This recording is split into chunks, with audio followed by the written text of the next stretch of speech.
Alright guys, let me clear up the confusion that I've been speaking about in the last episode or two. If you recall, the last episode, which was the fourth episode of our full playthrough, which took place in the third episode in-game, I made the mistake of saying that episode four, that the last episode was the fourth episode of the actual game itself. I do apologize for the confusion. So, just to redirect where we're at right now, in our full playthrough, we are on the fifth episode, but in the game, this is episode 4, titled "The Truth." Welcome back to a new episode of our Alan Wake Remastered full playthrough. I'm TJ. Considering that we're in the fourth episode in game right now, we're about halfway done with the main campaign, not including the two extra episodes that I will be doing right after the sixth episode in game of this remastered classic. We're somewhat almost there, but we still got quite a bit of ways to go. So Alan was able to make his I way felt through. groggy. Hold on. Whatever Hartman had bumped in me was making me numb. I felt like this was happening to someone else. Someone I was watching on television. I couldn't think. Couldn't focus. So yeah, this is where we're at right now. He was able to make through the woods again after escaping authorities that took place uh, in the third episode of our full playthrough. That was when the third episode. Good evening, Alan. Are we What's this? feeling better now? Feeling calm? Yeah, I see you brought your pet gorilla with you. So sure, I'm calm. I get the message, loud and clear. Quite right. That's the spirit. You're being very brave, Alan. I understand you're confused. I would be more concerned if you weren't suspicious of me. I don't blame you for it. Big of you. Now, why don't you come with me? We'll reacquaint you with my clinic and go over everything you might have forgotten. Little walk and some fresh air? Yes, it will do you good. So, like I was saying, we were able to escape the authorities and able to arrive at the Cauldron Lake where he and Alice were staying at for vacation in Bright Falls. But now, This corridor is for patients. Most of them aren't here right now. Jack took them out for a fishing trip, except for the ones who are particularly vulnerable, of course. I encourage creativity as a part of the recovery process here at Cauldron Lake Lodge. I specialize in treating artists. I bet you do. Splendid, Alan. I honestly believe we can get this thing under control if we work together. This way, Alan.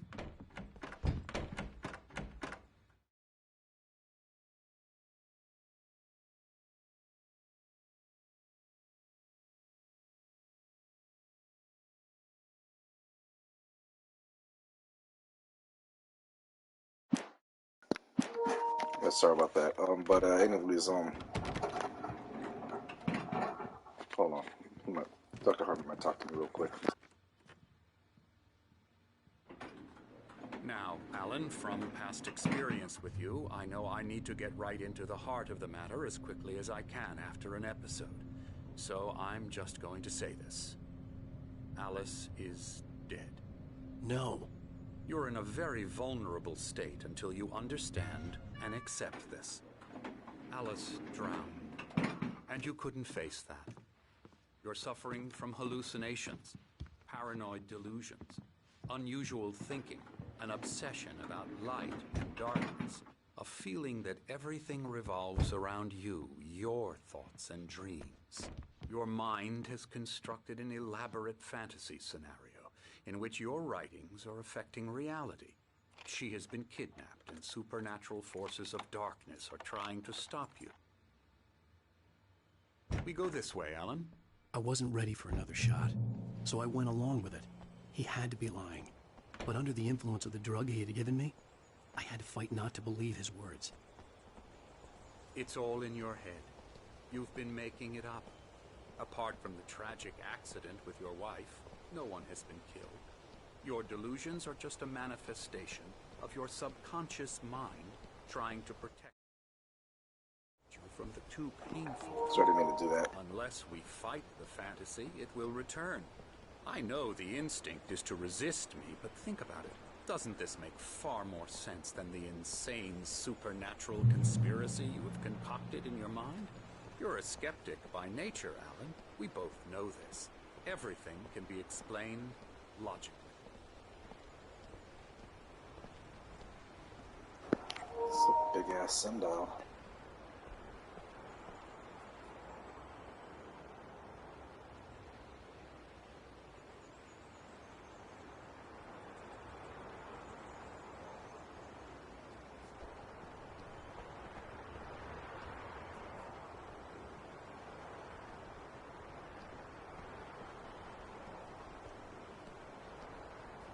I never get tired of this view. Very inspiring, isn't it? Cauldron Lake spread below us. I could see Mirror Peak on the other side of the lake. I thought I could make out the spot where Diver's Isle had been when I arrived with Alice. Now there was nothing but waves. It seems there's a storm coming. Funny, I don't recall there being a mention of that in the weather forecast. Well, no matter. This way. Follow me. Alan, what I'm telling you is good news. Right now we're in control. Every time you have a relapse, it gets more and more difficult to resurface from the dark depths of your imagination. Not surprising, considering your profession. Imagination is what you work with. After all your nightmares, this should come as an immense relief to you. If it doesn't, why is that? Because I'm lying? Or because you don't want to admit that you're not well? It's very natural for you to think of me as your enemy. It's part of the illness. I let him talk. Hartman obviously loved his own voice. His words echoed madly inside my head. But I dug my nails into the palms of my hands to stay You need focused. to work with me. Once you accept that, we can begin the journey towards your recovery. Come He's like along. ready to punch Go him. inside. Ooh, a thermos is up there. Here's the entrance to the office wing. That's for staff only. You were impressed by my trophies when you first arrived here. I do love to hunt. The great outdoors, man versus nature. It's wonderful stuff. Pretty damn wonderful, yeah. Scary, scary, scary.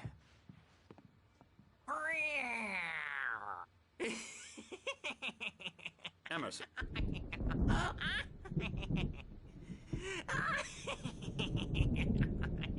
I'm a real bad dream, mister. You should be afraid of me. Don't want to run into me in the night, that's for sure. Please, Emerson. Mr. Wake is confused enough as it is. Yeah, you'd like me to go away so you won't be scared. But you can't just decide what kind of dream you have or when you have it. Emerson. Those words are trademarked. Ew.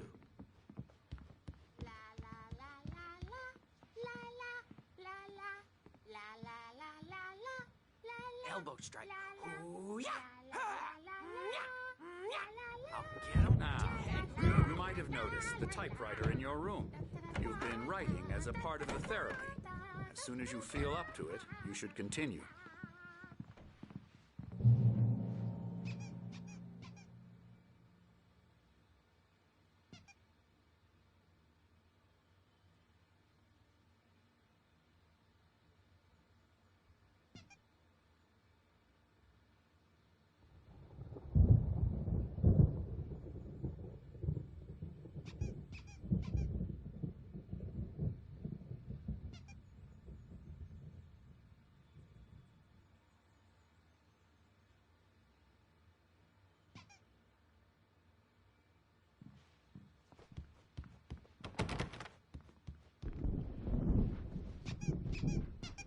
My rheumatism's killing me. There's a storm coming. Oh, Didn't I see this guy's diner? I hope it wipes this place off the face of the earth. And these two are the Anderson brothers, Odin and Tor. They had a... How should I put this? A heavy metal band in the 70s and 80s called Old Gods of Asgard. They even adopted new first names to complete the image of Viking gods. After the band broke up, they lived on a farm nearby. They are, well, in advanced stages of dementia. They're well cared for, TLC and all that. There's nothing more that can be done. I'm afraid that the rock and roll lifestyle has left its mark. Oh, that won't do. I'm so sorry to cut this short for now, Alan. The power has been acting up. I'd better go check on it. We'll continue this soon. Meanwhile, when you feel up to it, return to your room and try to write. It really is for the best. Don't you think?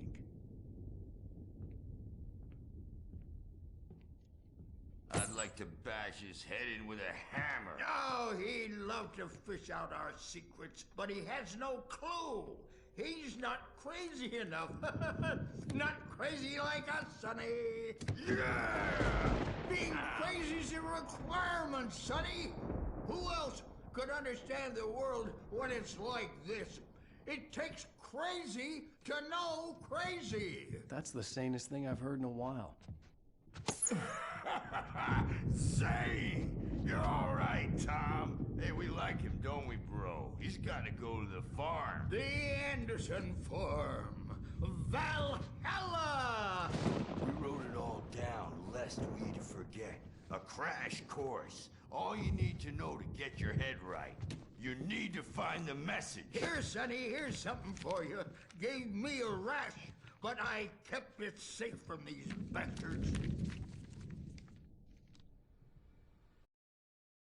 Zane could feel the poems, taking form, shaping things.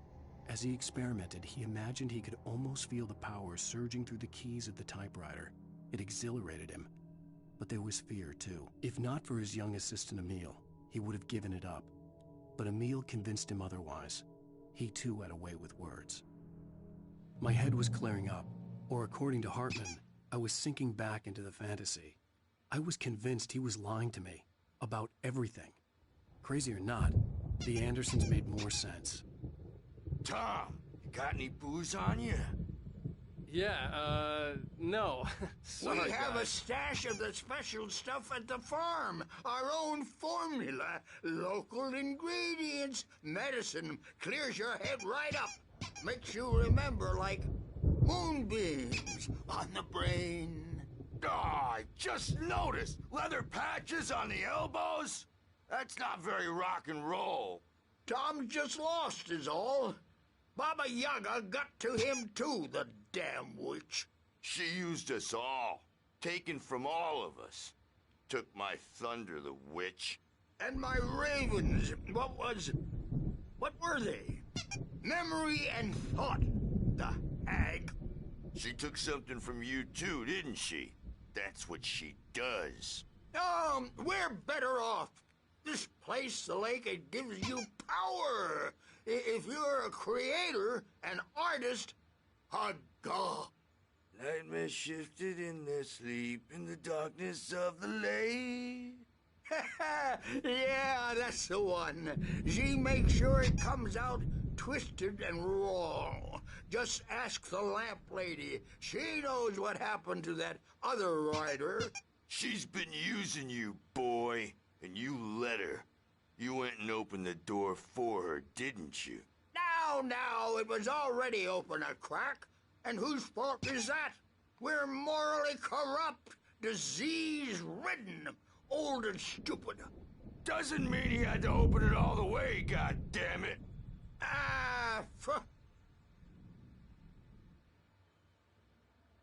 So tired.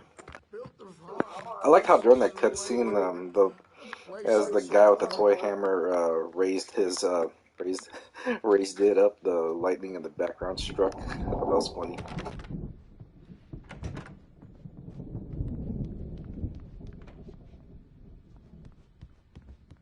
Jumpy, you know how they get. Gotcha. The doc's got me looking after Wake here, but... I'll do that, Birch.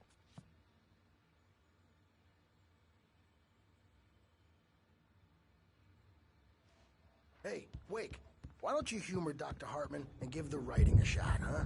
Typewriter's in your room. You can get to your room by those stairs, Wake.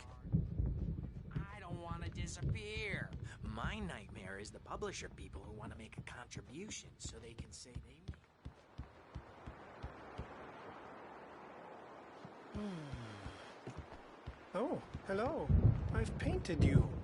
Okay. I was just struck by inspiration a couple of days ago. Dr. Hartman wanted me to paint landscapes, and that's what I was doing. But now I've been doing these things, a lot of them. The images just keep coming. Dr. Hartman likes them. He has them in his office. Yeah? He's very proud of me. He says I'm getting much better. I think I'm getting better. Hartman wanted me to write. I knew I couldn't, but I figured I should just play along for now. Well, it was I the guess only I'd thing I better could do start with wrapping Nurse this up. Birch watching The me like storm a is hawk. almost here. Look at that. I'd hate to be out there tonight.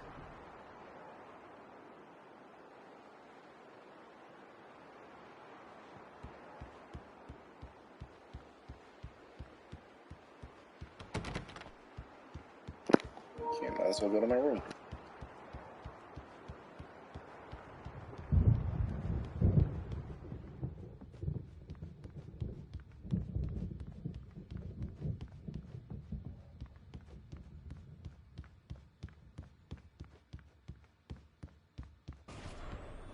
Something's wrong. I'm not myself. It's hard to think that there's a shadow inside my head. I can only focus on writing. Everything else is a blur. I'm trapped in this cabin. Have been for days, but it's always dark outside. My editor is real. I saw her again. She's not human. It's not human. A dark presence is wearing the old woman's face. She was covered in clinging shadows. There's a hole in her chest where her heart should be. I think I've made a horrible mistake. I don't think I'm any closer to saving Alice. It's been lying to me, using me to get the story it wants, and the story will come true.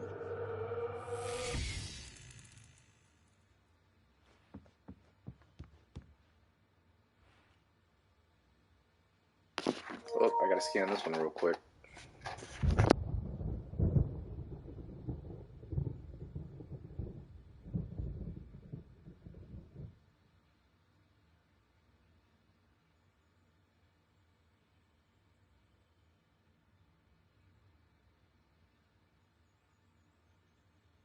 A beginning. A primordial forest. The colors of the fall. The mist. A caldera lake. Silence echoes. Loud. It's too late to hear the words. The man, naked, crawls to the shore. Like a birth? To say that would be a lie. Nothing like a birth. The opposite. He staggers to his feet. A carcass of a deer lies on the shore, rotting, amidst driftwood. The man is afraid, beside himself. Who is he? He doesn't himself know. Dark waves have washed it away. A blank page where this horror story will be written. He remembers darkness, feels the shadow pressing down on him, coming after him. He must get away. He runs to the forest, to a fate worse than death.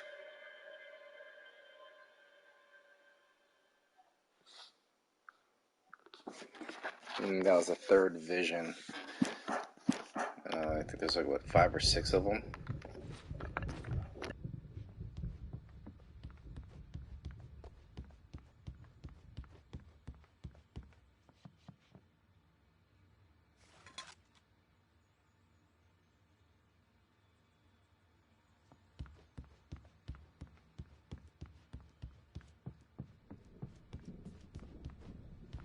Hartman had mentioned that the power had been acting up.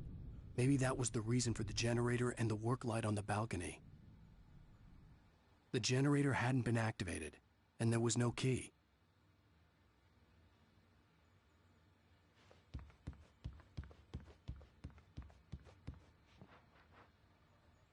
Oh, nice. Got the name for me.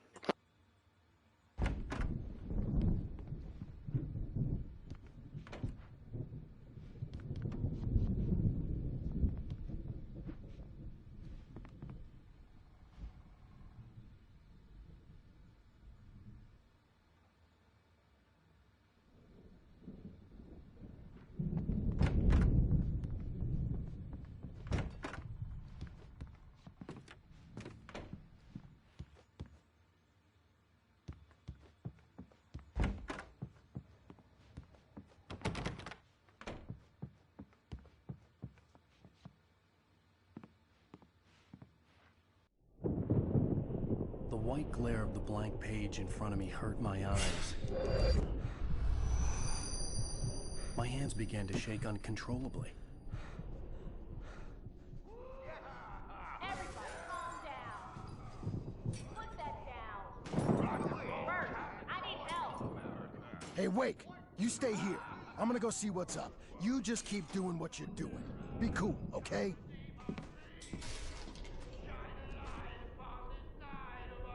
I didn't know what the chaos was all about, but it could be my only chance of getting out of here. Where the hell did he get a Here damn it hand? comes. I don't know. Here's a friendly poke from Mjolnir, wench. Oh, afraid of the crazy. Hartman kept talking, giving Barry the grand tour, clearly proud of the place. He went on and on about his hunting trophies, and Barry was impressed. But he was here on business. He raised his voice, cut through the monologue. Hey, Hartman, where's Al? Hartman stopped in mid-sentence, annoyed at the interruption. He nodded at the hulking orderly standing nearby. The man smiled and clapped a practiced hand on Barry's shoulder. What's gonna happen? Are ya? Not so weak now, are we? Sinclair looked bad. That wasn't a love tap. The crazy old fart hit her hard. If she was one of Hartman's goons, she had it coming. I had to get to Hartman's office. He had taken all my manuscript pages. That's where he'd been keeping them.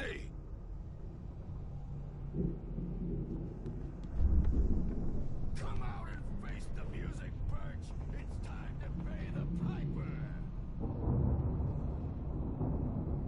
Maybe you could come out and beat our wrinkled adult diaper asses, Birch. Since you're so tough, Birch.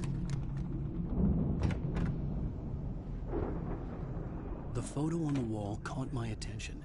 In it, the clinic staff was standing outside the lodge. I knew the man next to Hartman. He was the kidnapper. Hartman had been playing me all along. What the shit?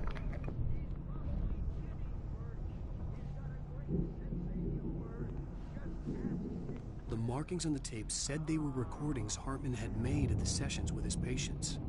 I saw Alice's name on one of them. For a moment, I couldn't breathe right. Alice. Now, Mrs. Wake, can you tell me about Alan's problems? He's more and more out of control all the time. The parties, he's so angry all the time. He's getting violent. Do you mean with you? No, not with me. No, never. Sometimes I almost wish Alan would take a swing at me, because at least that'd lead to a conversation he couldn't just march out of. But no. Alan doesn't really sleep. And the work, well, he's not writing at all. He sits there for hours and just gets more and more frustrated. And I can't talk to him. Yes. Tell me, Mrs. Wake, what would you say to him if he'd listen? I don't know. I want to say, I look at you, and it's not you. Just some stranger who resembles you. Looking out from behind your eyes. And I don't like that guy much. And now it's all gonna go to hell. But you don't ever say this. No. I've tried, but he's not listening. He's too deep in his own problems. Always going on about something else. I'm so afraid I'm gonna lose him. And we're not even talking anymore. He doesn't let me in anymore. He just keeps me in the dark. I'm so alone here, even when he's home. Please help me, Doctor, because I'm at my wit's end. Well, if you can just get him here, I'll absolutely do my very best. Yeah, but Doctor, you need to be careful with him. He's not just going to listen to you and cooperate. He's the most stubborn man I've ever met. Well, I'll be sure to bear that in mind. Hearing her voice, what she was saying made me happy and sick and guilty all at once. Worst of all, I recognized the words. The phone call from her. It had been a cut-up of this. Just a recording. Hartman wasn't happy. Maud could see it in his eyes. He quickly lowered his own. He had made a mess of it, and he knew it. The shame of failure was hard to bear. He hadn't expected Wake to say he needed more time, and he blurted out 2 days. less than Wake had asked for to show him who was in charge. But that wasn't part of Hartman's plan.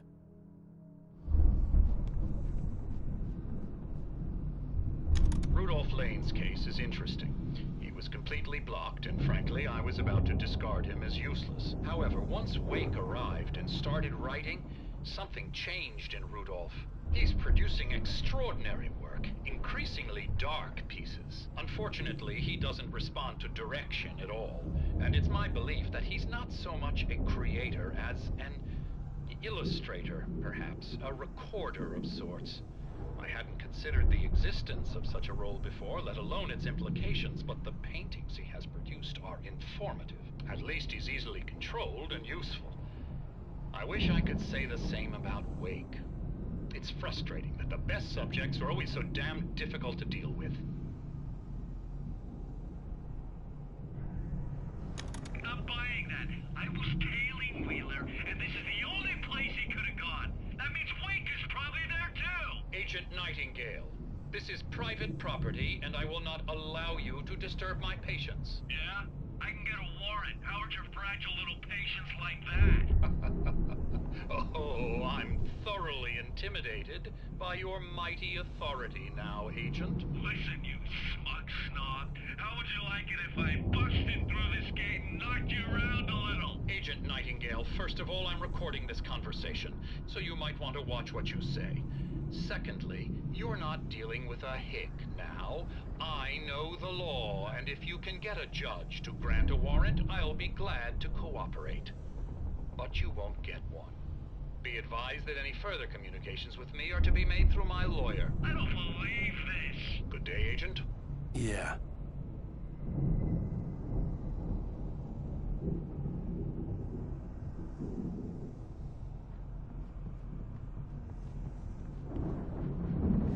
Let me out of here! Hartman, do you hear me? I'm gonna sue your crazy quack ass to shreds! Oh, so they did grab him. Seriously! Do you have any idea how much trouble you're in? I am famous. I represent a celebrity. Barry? Ow! About time! Barry, man, am I glad to see you. We need to get to Hartman's office. It's right next door. You okay? Yeah. I mean, no! The cops found me at Rose's trailer, but they didn't hassle me too much. I'm obviously a victim in this, and I demanded to be treated as such. Or else I'd sue their asses. Speaking of asses, that Fed gave me a real hard time, but I had no clue where you were. That guy's crazy, Al. But he let me go, and then I get a call from Hartman, that son of a bitch, who tells me you're here, and I should come pick you up, but when I got here, 2 goons clobbered me and stuck me in there. What's with the cutout? I stole it from the diner to piss off Rose after what she did to us. That'll teach her. Yeah, that's a harsh punishment. Come on, pal, we gotta get going.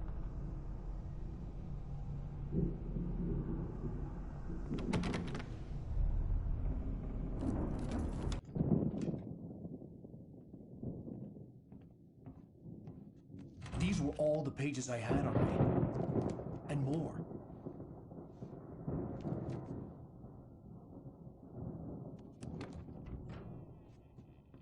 Alan, please. You're sliding back into the... Tell me one more lie and I'll shoot you in the face. Ah, well, it was worth a shot. Really, Wake, come on. Let's work together on this. You have no idea... Hartman, shut up! Barry, get out of here. I'll catch up with you. Get a car. Oh, Al, let's just... Go! Wake, listen to me. This is a mistake. Don't you see? Together we can create something absolutely wonderful. With your ability and mine.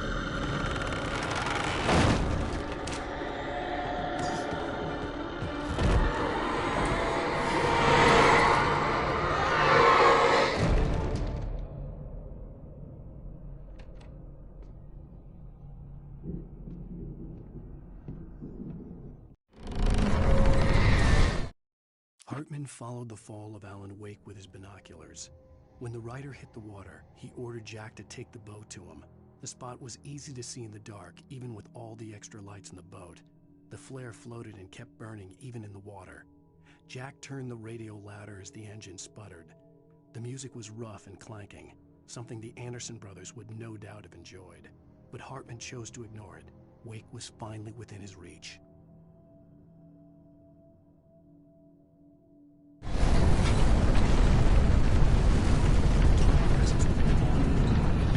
had to find a way out.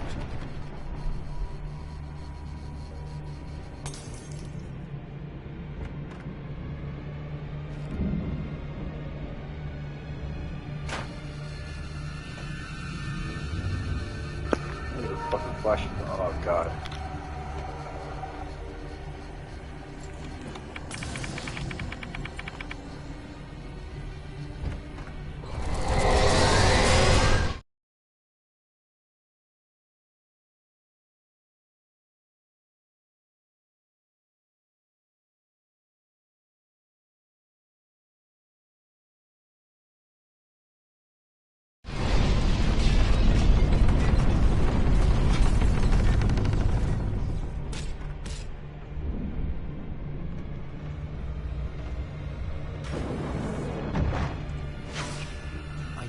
To get the possessed bookshelves out of my way.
Toast.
I can't hear anything, so I have to turn on the music for a moment here.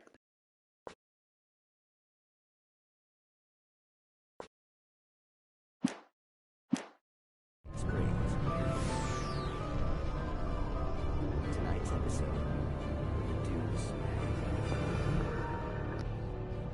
Sometimes, even the simplest things prove impossible. Consider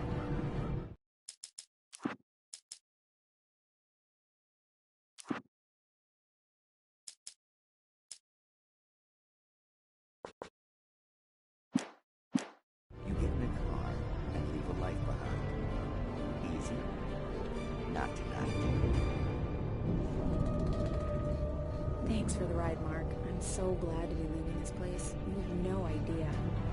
What, Night Springs? Come on, Linda, relax. It's not that bad. Hey, what's that up ahead? Oh, God. There's someone in the road. I think there's been an accident.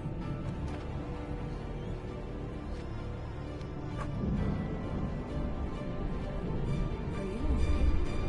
Oh no, Linda! Oh no! It was me on the road! Wait! Tell him to watch out for the truck! Watch out for the truck! My God, Mark?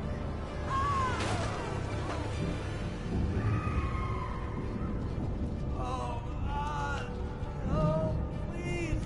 God, no! Linda! Linda! Thanks for the ride, Mark. I'm so glad to be leaving this place. What, Night Springs? Come on, Linda, relax. It's not that bad. Hey, what's that up ahead? Oh, God. There's someone in the road. I think there's been an accident.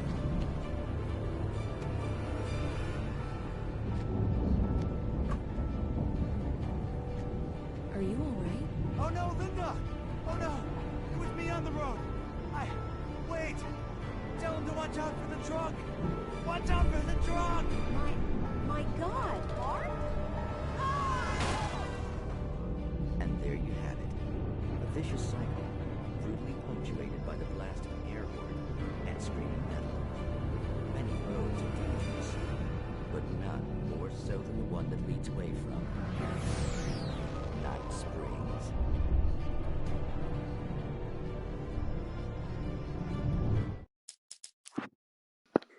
Okay. Reminds me of one of those episodes from the Twilight Zone.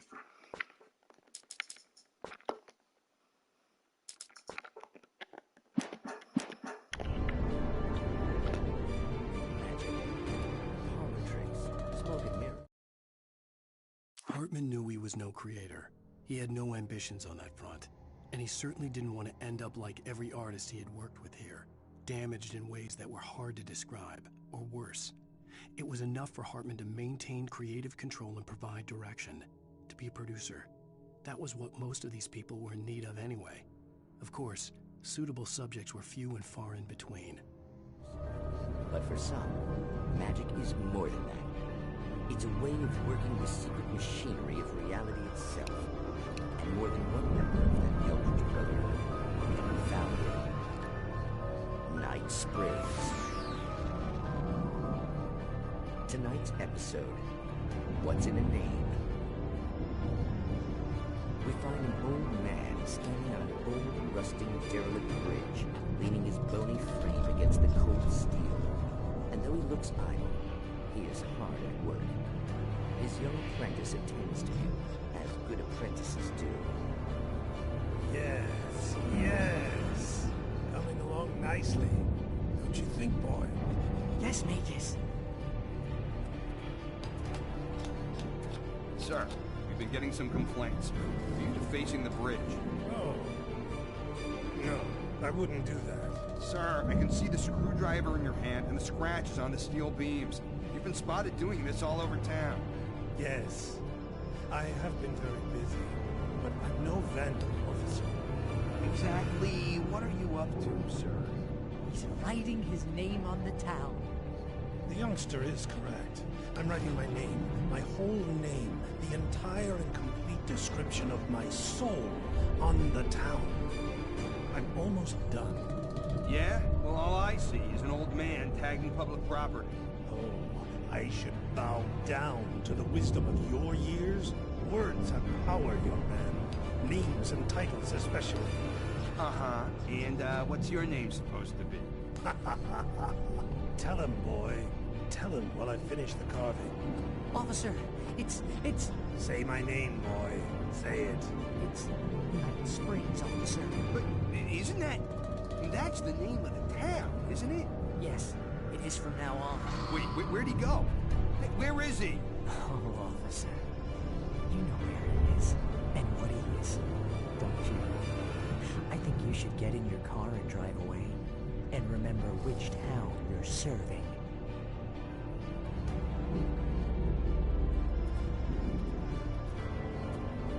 Your will be done, too many little towns to count, all of them with some little magic of their own. But some towns have more personality than others, and none more so than Night Springs.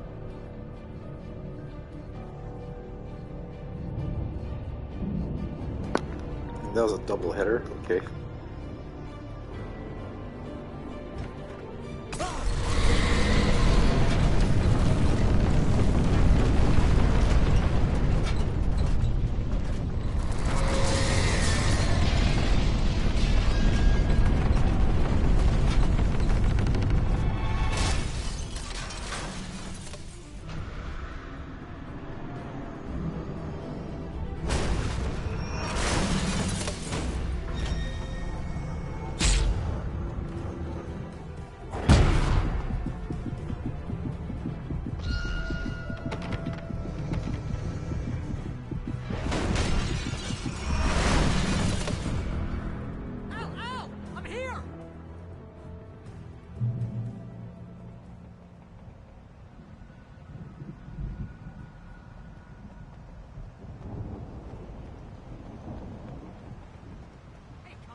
Found the car, but the gate's locked. You're gonna have to go through the hedge maze over there.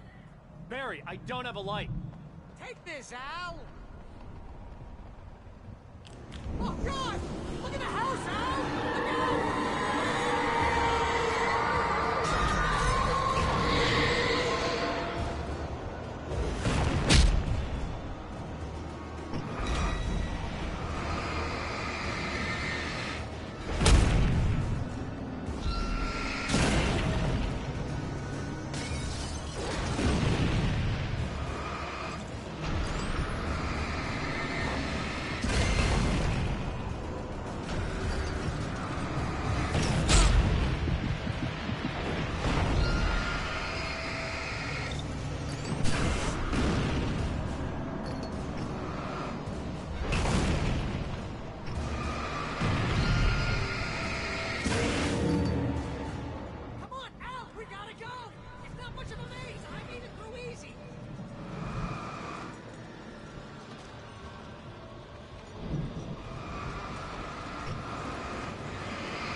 Jeez, Al! The house looks bad! Let's get out of here!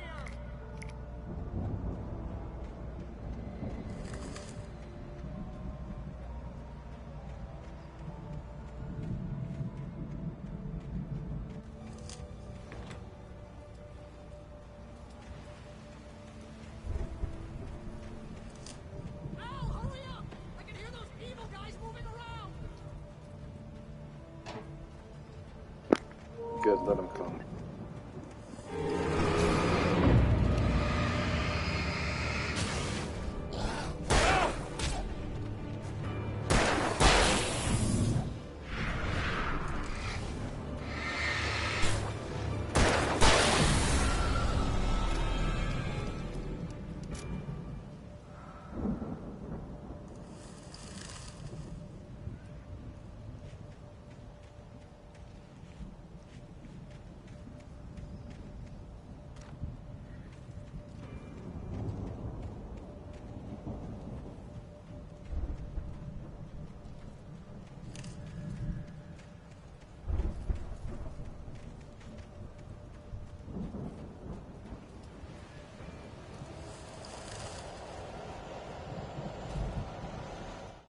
I stared at the Viking paraphernalia that littered the area, surrounding an unlikely centerpiece. A full-side stage complete with an impressive sound system with all the trimmings, including a dragon. It took a special kind of crazy to build something like this in a remote field. When the sky split open with a deafening boom and the music started blasting, it felt strangely appropriate.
Hartman hurried down the corridor. He had disliked leaving Wake when he was surely at his most susceptible to therapy. But this was not an ordinary storm. Wake had been writing, and he had woken something up in the depths of the lake. Now, it was coming for him. Hartman had naturally prepared for a situation like this. The idiot brothers would keep Wake distracted while Hartman double-checked everything, just to be sure.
Mott knew that Wake was smarter than him. Wake had more money, a beautiful wife, everything. And Hartman said Wake was important. That made him better than Mott. But Mott was calling the shots now. He'd expected Wake to whimper and grovel, but instead, he seemed willing to fight. Mott knew he'd gotten under Wake's skin. If only Mott actually had his wife. The thought made him shiver.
Still have to eat behind me.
For the moment, Barry was just glad he had survived the fall.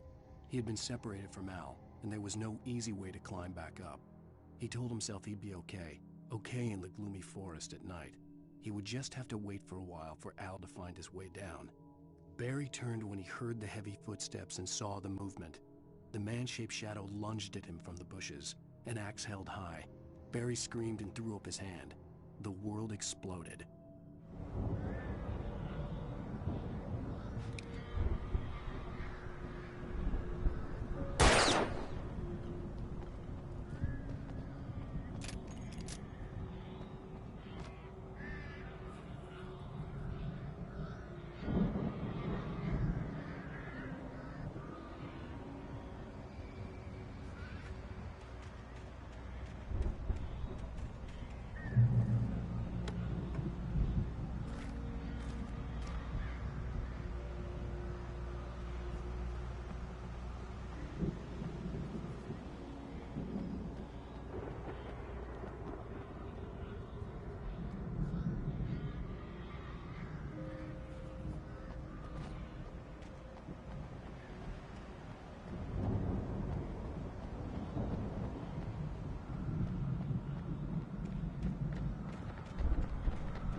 Hartman watched as Wake's features slackened. The man was bullheaded, no doubt. Even lying on the bed, he'd almost broken Hartman's nose the second time. But with a little time, he could break Wake down, give him proper direction. Wake was easily the most promising subject he'd had. Well, since Tom, really. Sleep well, Alan, Hartman whispered with a smile. Let me take care of you. He sniffed hard to clear his throbbing nose, swallowed blood, and barely tasted it. Looks like Barry up ahead.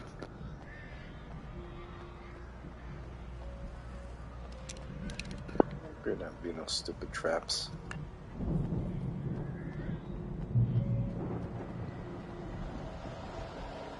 Ow! You're alive! Let's get out of here. Can you open this gate? Maybe. Barry! Well, I slammed it shut when the nasty showed up, and the key fits kind of loose in the lock, so, Barry! I'll find it, don't worry about it!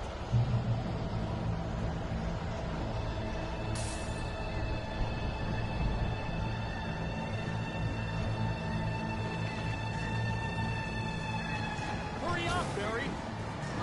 I'm on it!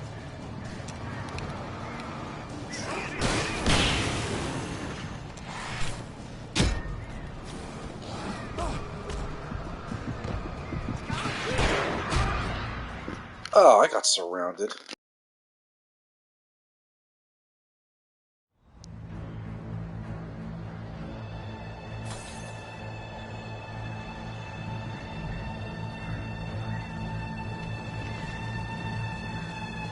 Hurry up, Barry! I'm on it! I'm on it!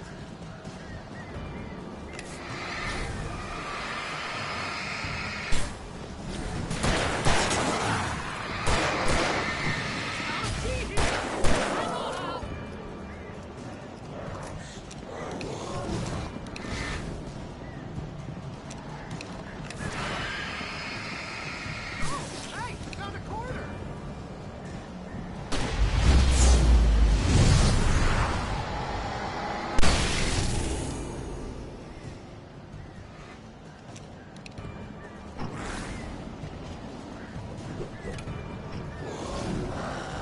I found it! I found it! Ah, no, wait, that's a twig. It is! I found the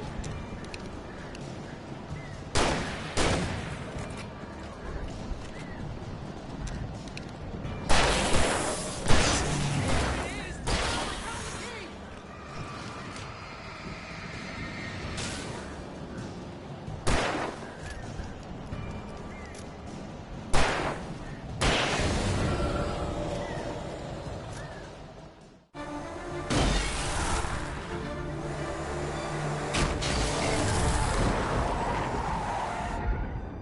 Al, please tell me we're headed for the nearest "You're now leaving Bright Falls. Come back soon" sign.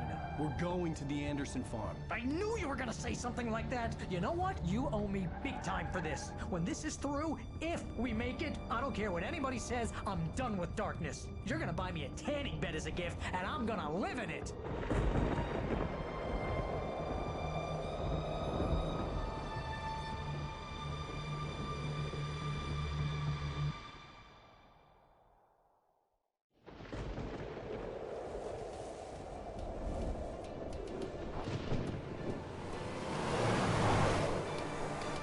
I'm crazy, but that's fine, Barry. Oh, you got that right, Al. You're barking mad. You are by far the craziest. But maybe that's inevitable when you deal with crazy stuff like this. It helps. This is happening, Barry. Alice, they never had Alice. She's trapped in the darkness at the bottom of the lake, but she's not dead. Al, how can you know that? I know, Barry. I can... Al, No, listen. I can bring her back. I can find her. There's something special about this place. The lake, it does something to the works of art created here. It makes them come true. But there's a catch. The dark presence, whatever that thing is, twists it to its own ends. That's why all of this is happening. It's using my manuscript to take over everything. Al, I believe you. It happened to Thomas Zane before, it happened to the Andersons. I believe you. Crazy or not, you're not delusional. Weird shit's going down. That's a fact. I'm on board, man. I'm with you. The Andersons knew about it, but they were too far gone to tell me with all the drugs they were on. But they wrote it down. There's a message somewhere at their farm, Barry. You just need to find it. Look out!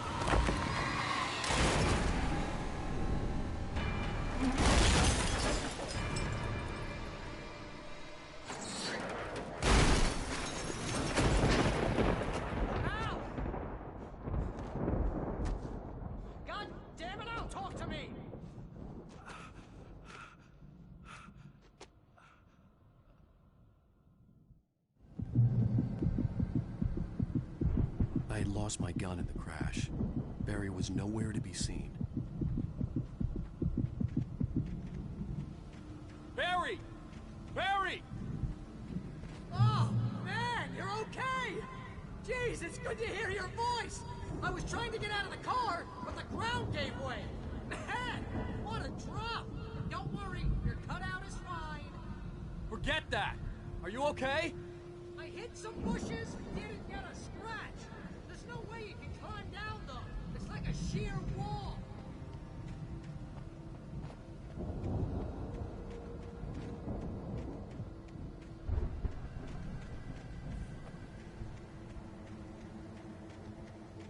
Ah! Al! There's something moving down here! Barry, it's a taken! Use a flare, Barry! Oh! Yeah! Barry, are you alright? I'm good, Al! I'm great! Guess you never messed with anyone from New York City before, huh?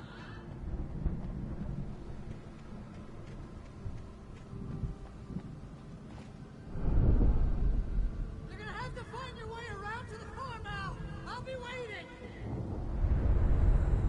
Barry, just wait for me, okay? Al! I'm not staying here! It's suicide! I'm going to the farm! I'm gonna go ahead and secure the area. You can catch up. Don't worry about it. I'm on the case. Now he's Rambo. This would turn into a disaster if I didn't catch up with Barry.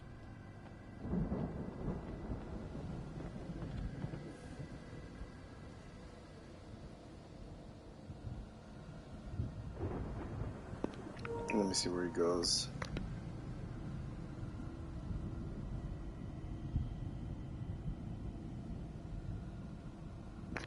Seems to be running across the farm okay.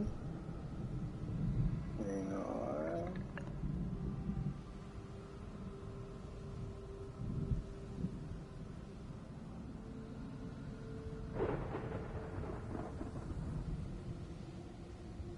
And he's waiting for me over there. Okay.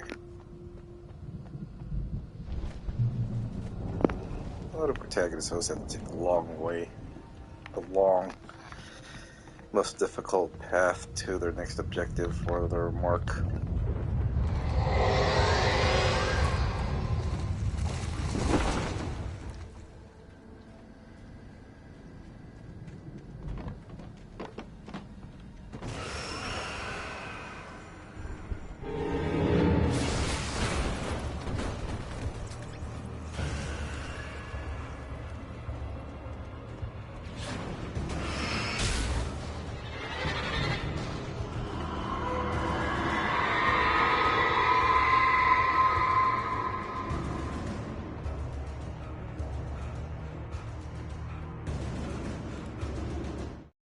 When he stopped the car at the Anderson farm, Walter felt relieved.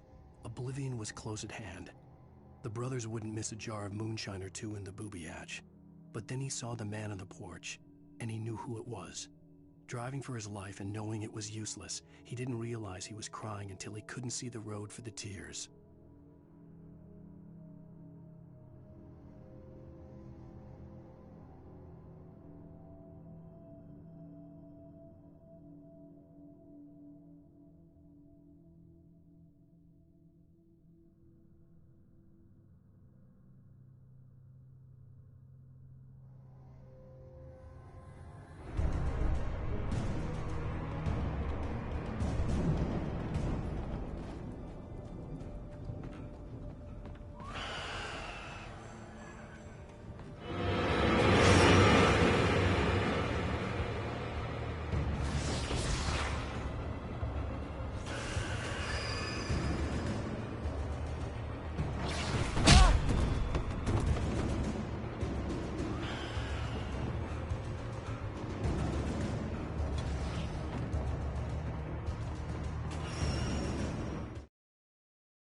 shadows crawled over the gate. I needed a light to destroy them to get through.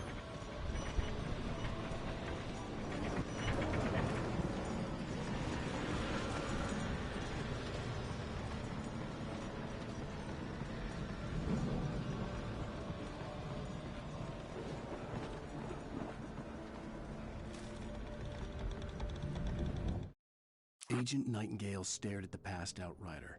The man was sleeping off one hell of a night. Nightingale felt a stab of envy at Wake's oblivion, but he had a job to do. He put the gun to Wake's head and almost became a murderer. His hand shook and his throat felt tight and dry. Biting his teeth, he tried again to pull the trigger. He lost the nerve. Wake stirred. Nightingale would have to settle for an arrest.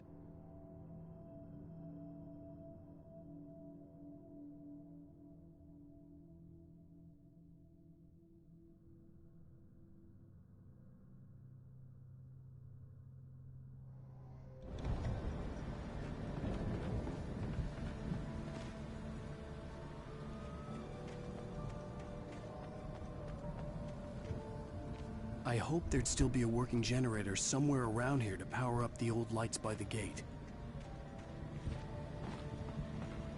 Yeah, which I found.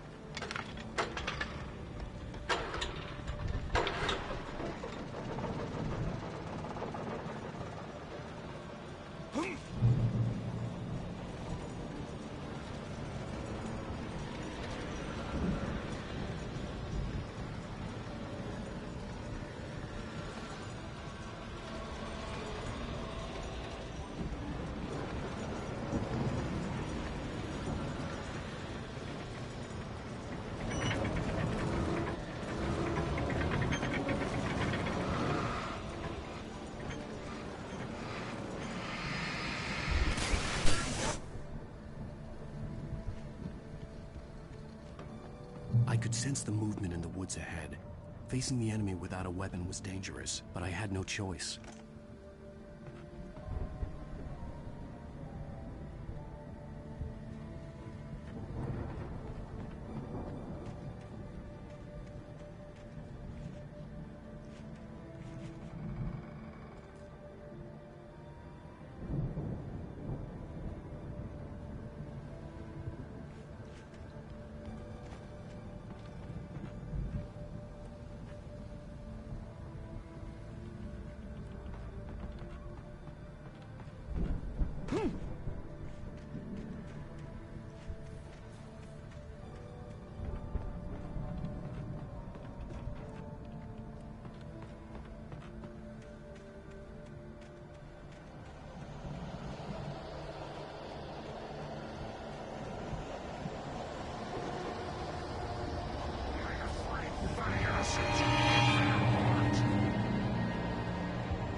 I was trying to get out of that. I meant to pick up the batteries, not start the generator. I could sense the movement in the woods ahead. Facing the enemy without a weapon was dangerous, but I had no choice.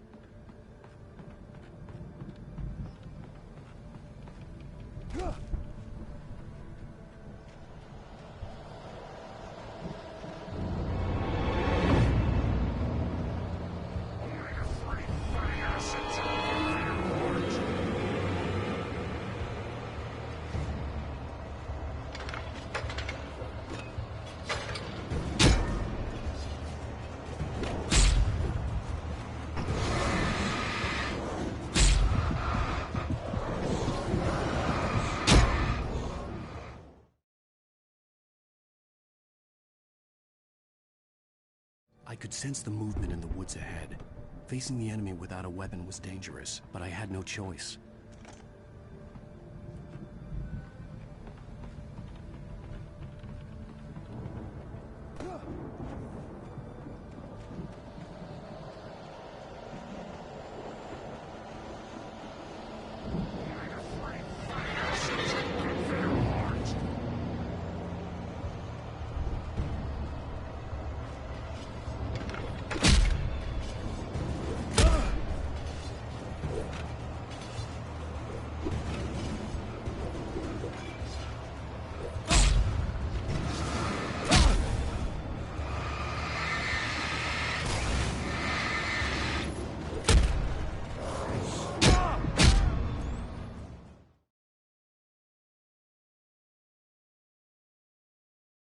I could sense the movement in the woods ahead. Facing the enemy without a weapon was dangerous, but I had no choice.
A car was driving away from the farm, headed in the same general direction as I was.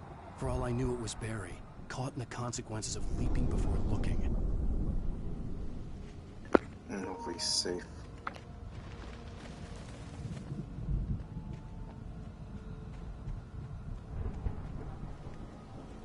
A campsite.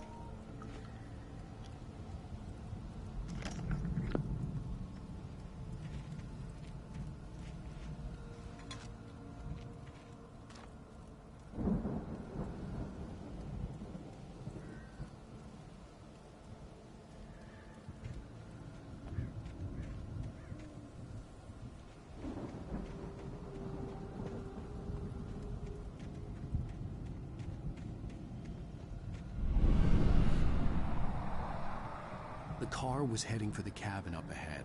It wasn't far. If it was Barry, I would see the damage soon.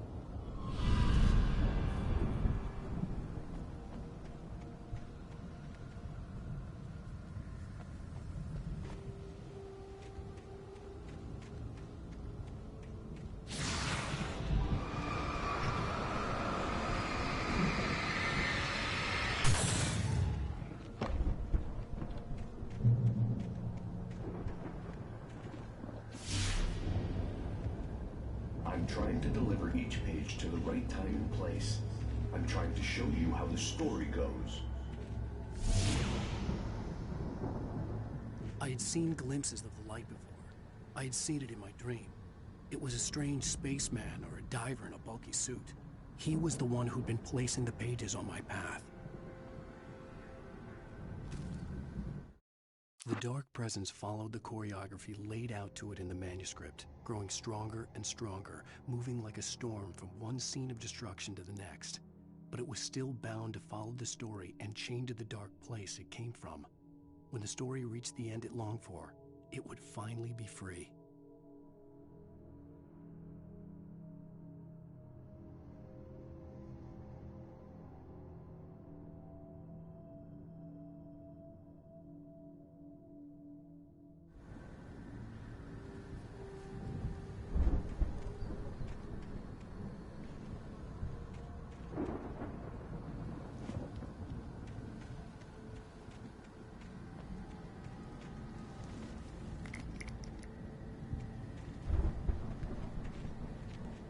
Oh no, bear traps again.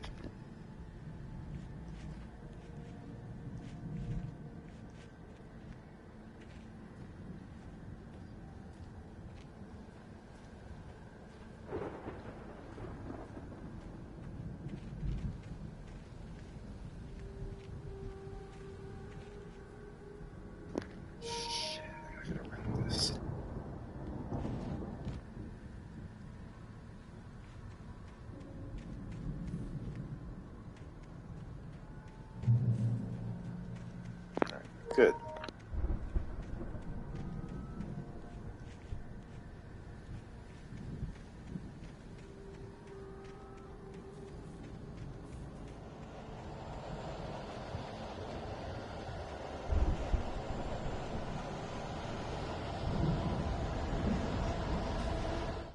The storm raged on as the Anderson brothers walked unsteadily away from the clinic with the other patients in tow, knowing that this time they wouldn't return.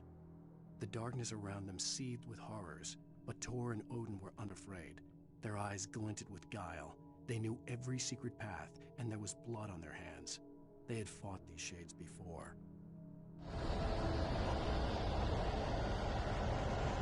Someone had left a gun behind. Now I had a fighting chance of reaching the farm.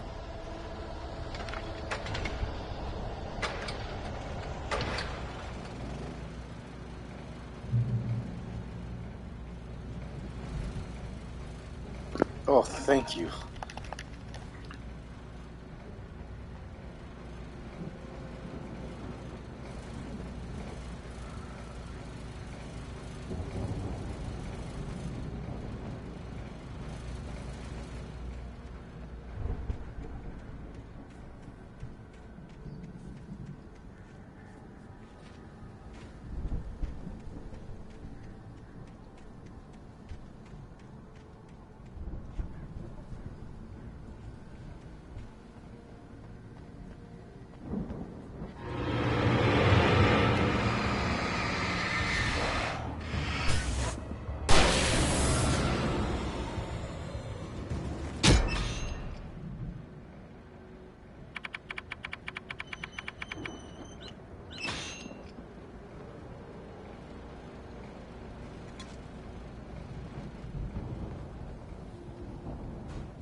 How are sending these bear traps around here?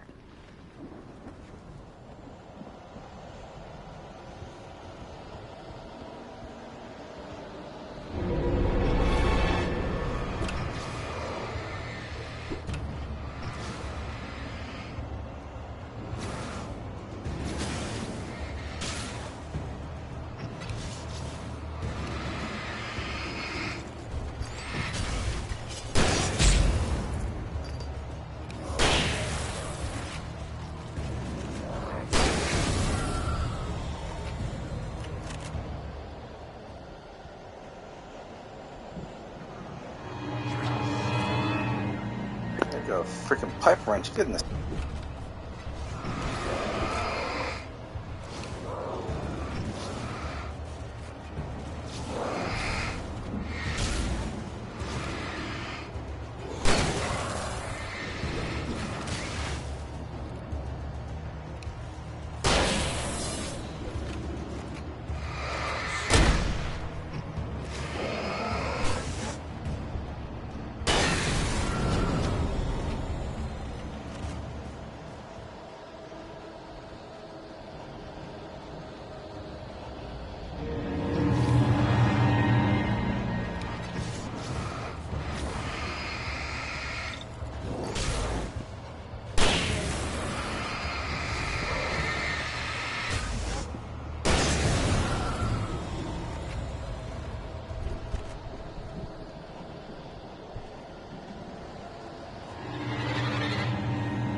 could see the car, but there was no sight of the driver.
Hello?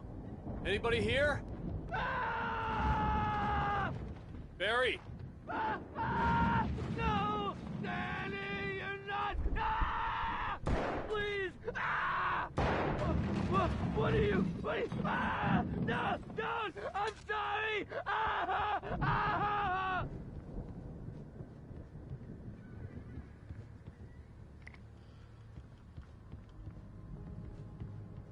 The front door was locked.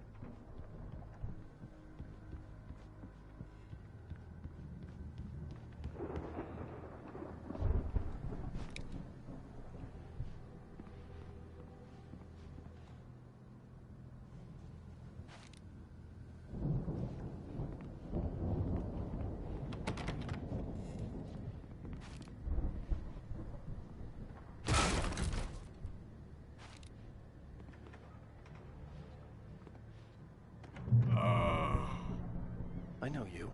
You were in jail the other day. I went to the farm again for the moonshine, you know? It makes you see. They're not gonna miss it. They're in the loony bin. My buddy, Danny, I lost him. Something's gone wrong with him. It's not him.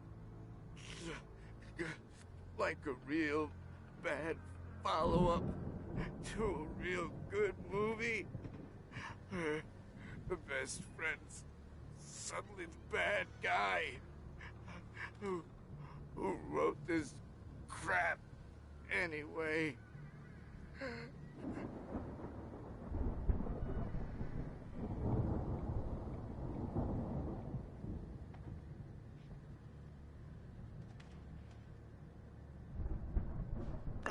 Well, that's sad. I've run through every possible course in my head. If I continue like the Dark Presence wants me to, the story I'm writing won't save Alice.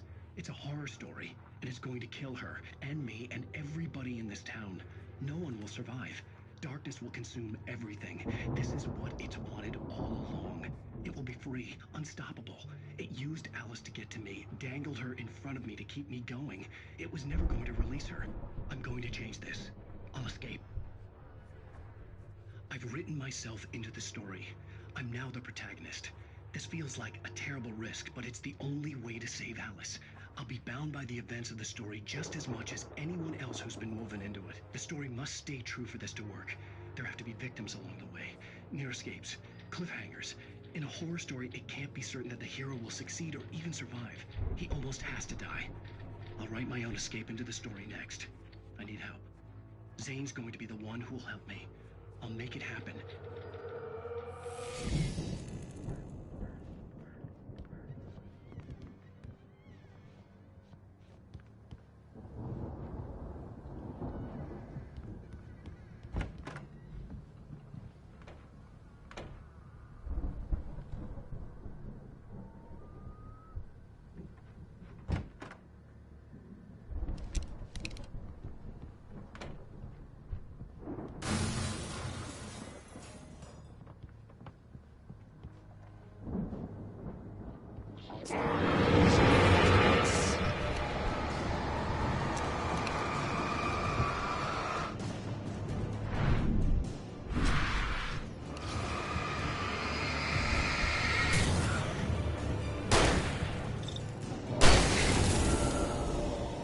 Let me guess. Danny, huh?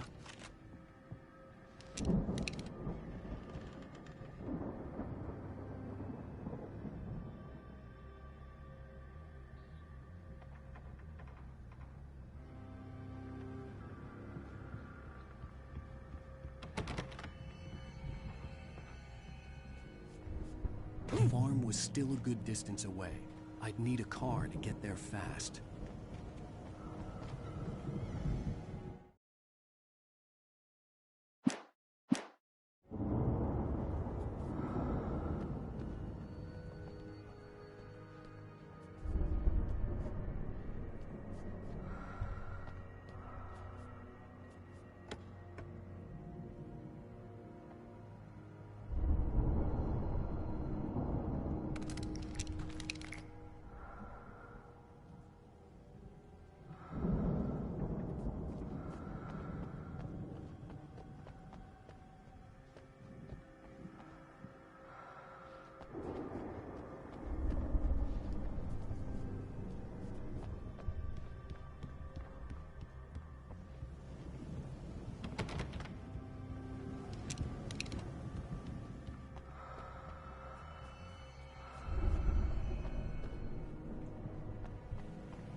For a moment, Hartman considered strangling the idiot. Mott was mean-spirited, but easily manipulated, an emotional infant who lived for his approval. Wake, by contrast, was a far more difficult subject. Mott had given him too much leash. In 2 days, who knew what could happen? Hartman would have to find a way to rein him in, and quickly.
wasn't up here, he was probably in trouble down at the farm. For a moment, I felt bad for doubting him. After all, I'd made it this far myself. But Barry was Barry.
Man, a slew of supplies in this cabin here.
Well, as I'm sure everyone's noticed, that storm we all felt coming is finally here.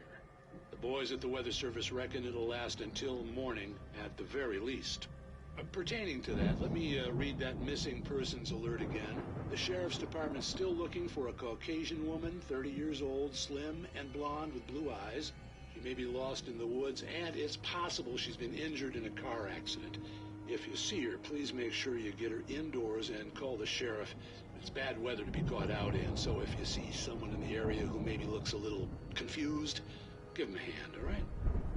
This is Pat Maine on KBF FM, hoping you're all safe and warm tonight.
I'd known the brothers used to be some kind of rock stars, but it hadn't really sunk in until I saw the stage.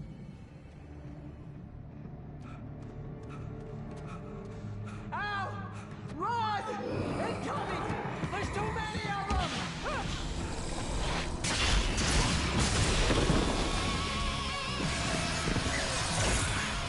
God damn.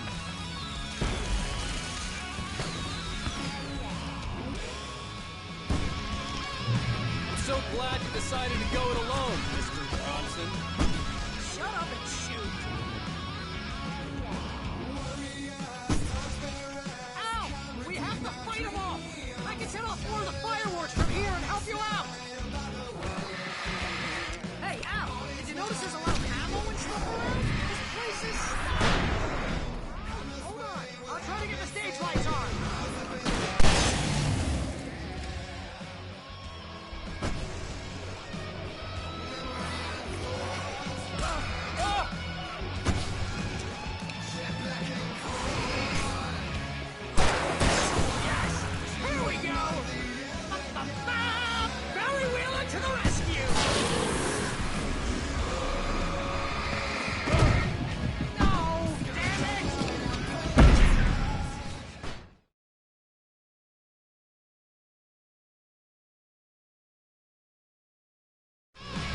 So glad you decided to go it alone, Mr. Bronson. Shut up and shoot! Ow! We have to fight them off! I can set off more of the fireworks from here and help you out! Hey, Al! Did you notice there's a lot of ammo and stuff around? This place is stuck! Ow! Hold on! I'll try to get the stage lights on!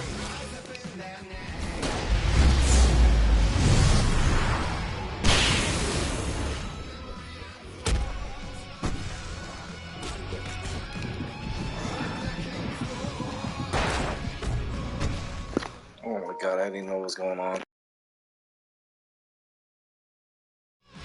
I'm so glad you decided to go it alone, Mr. Bronson. Shut up and shoot! Ow! We have to fight them off! I can set off more of the fireworks from here and help you out! Ammo and stuff around? This place is stopped! Hold on! I'll try to get the stage lights on!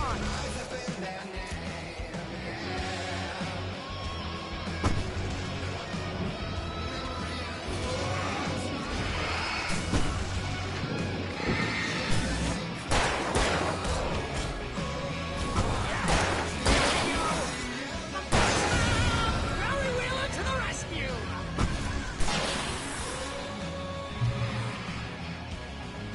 Oh, damn it! Goddamn turn-of-the-century wiring! Hang on now! I'll get them working again, I promise!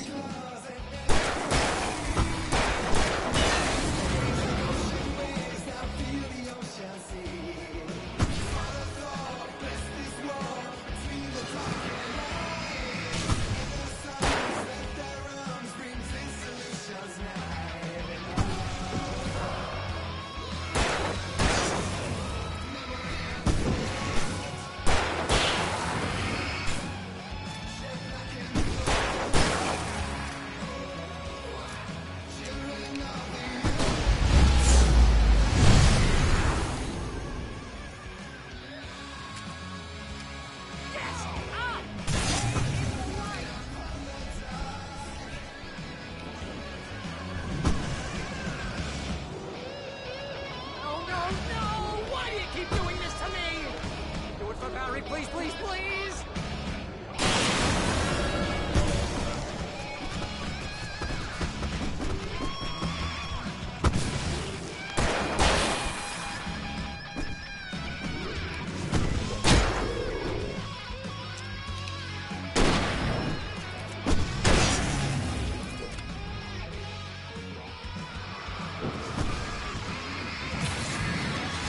Please don't let me go. Over my diet? Pretty much how I always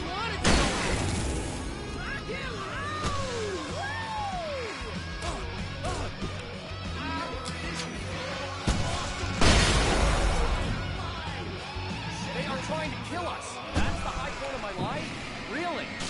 Children of the Elder God! Enjoy it! God damn it!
That was awesome! Bright Falls, rock and roll capital of America.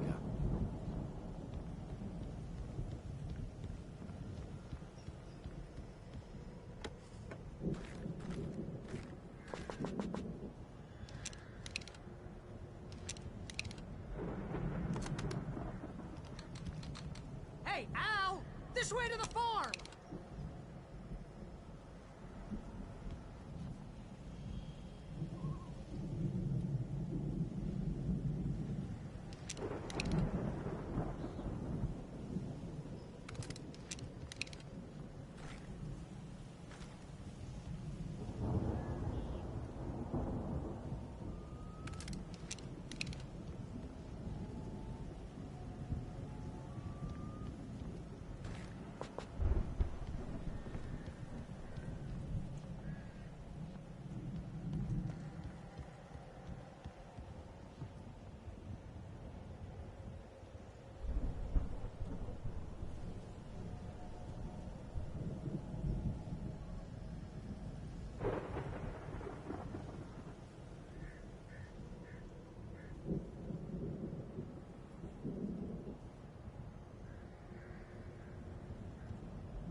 Deputy Mulligan tuned Thornton's chatter out.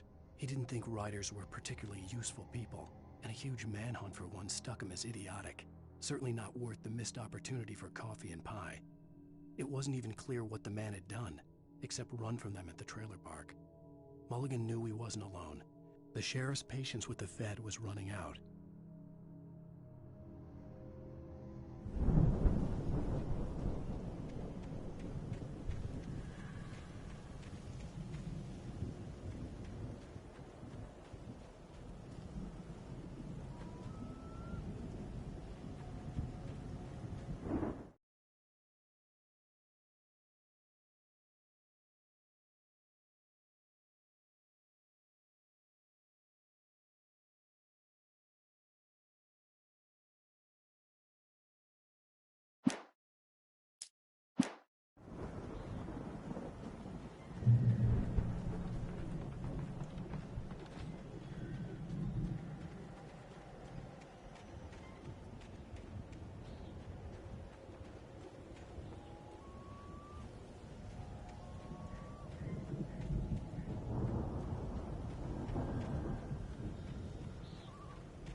See, bestseller? No reason to worry. Your cutout's good as new, right where I left it. I'll come back for it once we have the place secured. Yeah, that's been my biggest worry all this time.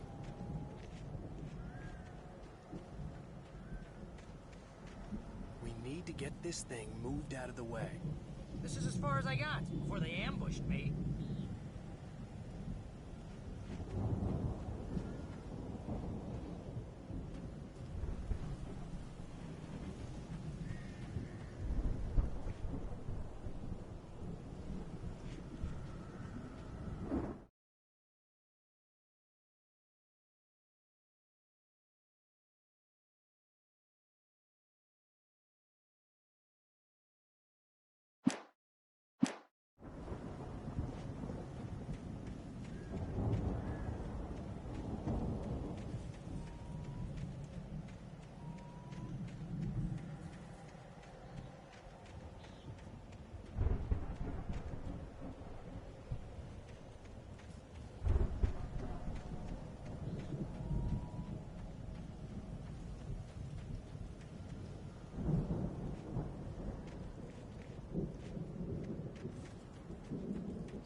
As the deputies hauled Wake and Wheeler away, Agent Nightingale eagerly examined the stack of papers Wake had been carrying. It was incomplete, a collection of random pages, but there was enough. He saw his own name in there, among others. His hand shook with emotion. Finally, it was proof. He had been right all along.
Hey, I think Alan Wake here has something to say.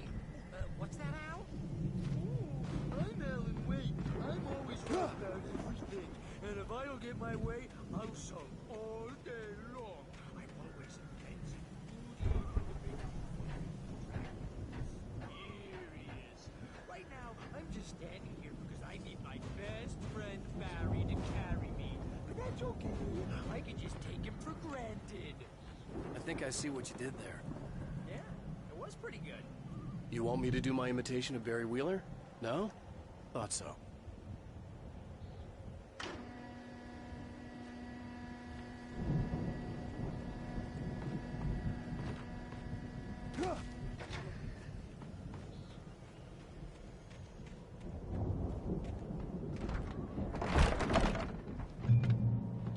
Wow! You look at that thing, Al! They really went all out with this Viking crap, didn't they? Look at all this stuff. They must have done okay for themselves, so how come I never heard of these guys before? And this from the guy who learned about Ozzy Osbourne through reality TV?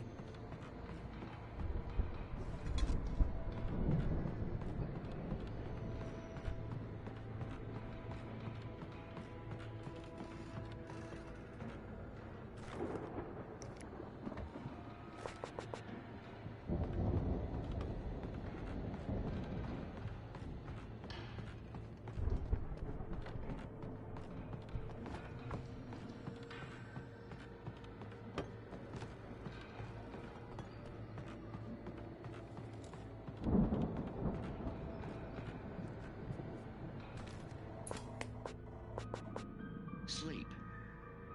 We all spend a third Oh, of our Night dreams in Springs. its soft embrace, Man, somewhere brings back between memories. fantasy and Hey, oblivion. remember when I got you that gig? But Your dreams first on the real way writing force job. What got themselves you into started? waking life, Was this one of your or episodes? vice versa.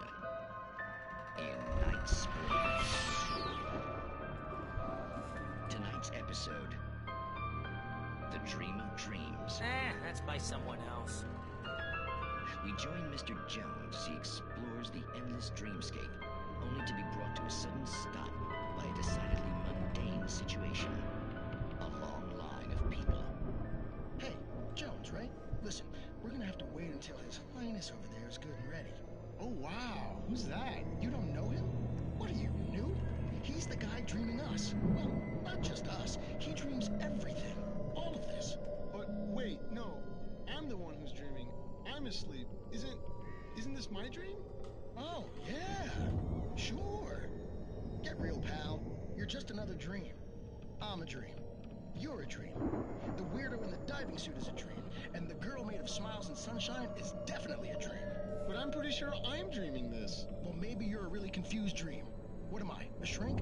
All I know is I'm going with the smart guys, and they say that's the guy doing the dreaming. Right there.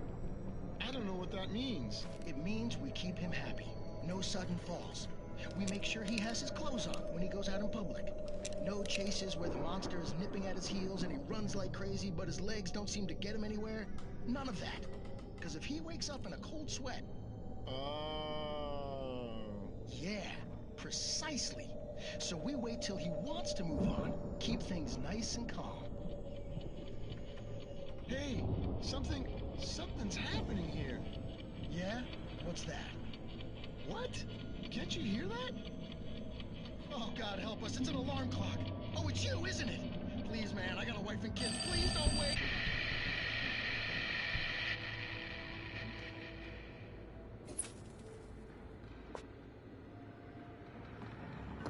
That was weak.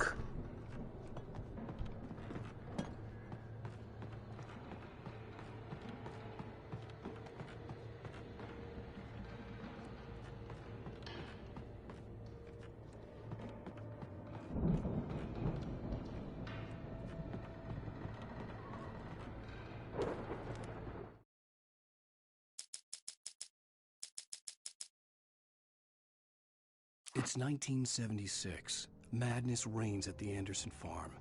Contrary to all logic, the headiest ingredient of their moonshine is unfiltered water from Cauldron Lake.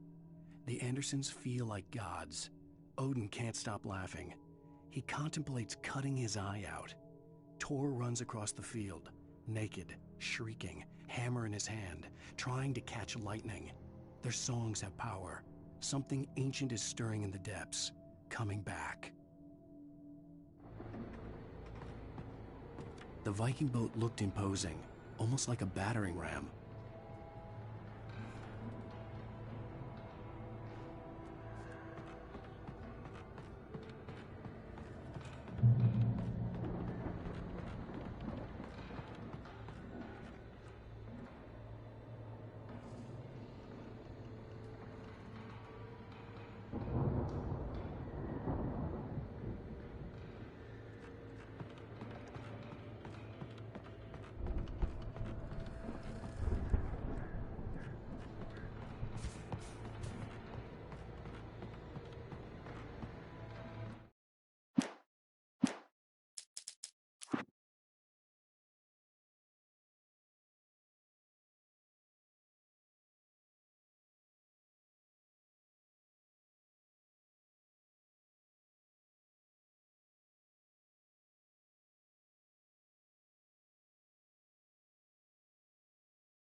I think we can make it through here, Al!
Wow! Those geezers had quite a production going on. Ooh, you know what, Al? If we make it through this alive, I'm gonna start representing them. Yep, sell this stuff online, maybe get a reality show going, release a new single. Good luck with that, pal. Hey, you find us a way out here, okay? Take a closer look at this stuff.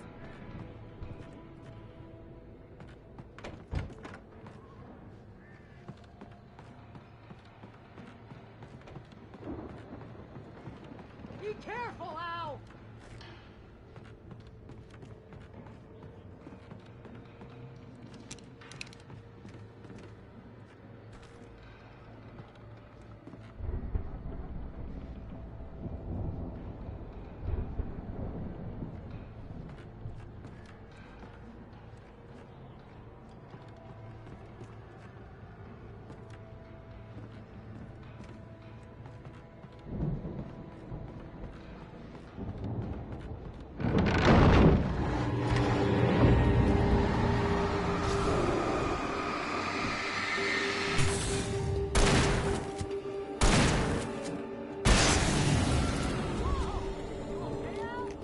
I'm good. Keep your eyes open, okay?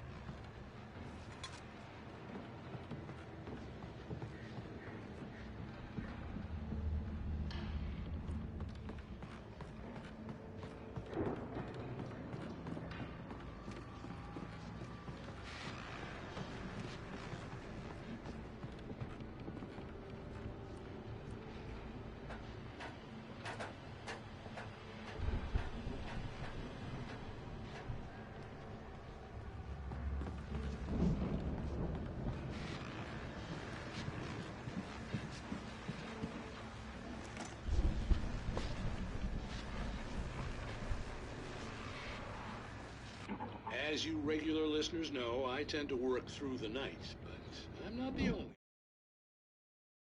one. Deputies Mulligan and Thornton are taking a couple of moments off their busy schedule to join me here in the studio. Boys, how busy are you now? Deerfest is almost here, isn't it? I bet that keeps you in business. Pretty busy, yeah. Actually, Pat, we've been real busy with other stuff, which concerns an ongoing investigation. We can't talk about that, Thornton. I wasn't gonna say anything. I was just saying we got, other irons to fry. And how would you compare your workload to last year's? Things have seemed relatively peaceful to me, but people do tend to get a little wild this time of year. Oh, it's wild, Pat. It's pretty wild. There's been all sorts of trouble this year. Vandalism, fighting, public disturbances. A lot of people gone missing, too. Yeah, it's pretty much the usual stuff, Pat. Just, a lot more of it. Now, is it just me, or does Deerfest get wilder every year? People seem to be more drunk, at least, or they start earlier and younger. Oh, it's definitely not just you, Pat, but... Definitely, Pat. Hey, I'm talking here, Thornton. Oh, shoot, I lost my train of thought. Not just me. Oh, yeah, it's wilder, Pat, but actually most of the trouble seems to be coming from grown men. People who ought to know better, Kids are doing fine this year. Well, that's nice to hear at least. Boys, I want to thank you for stopping by. I'll let you get back to your patrol. Sure thing, Pat. Yeah, sure thing, Pat.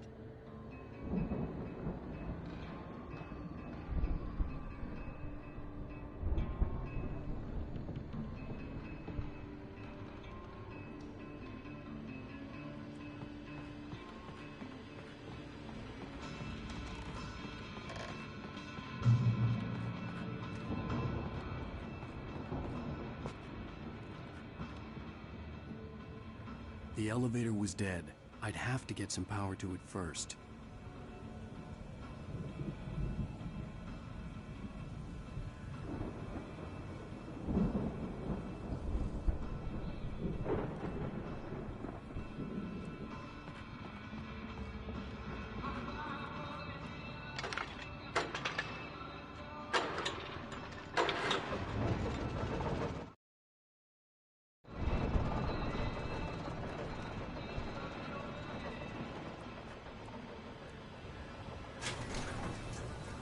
I could see the building that had to be the Andersons' home on the other side of the field.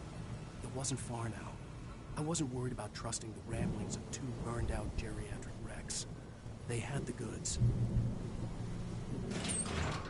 See how far that flashlight goes? This bright-ass flash.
Is that you out there, buddy?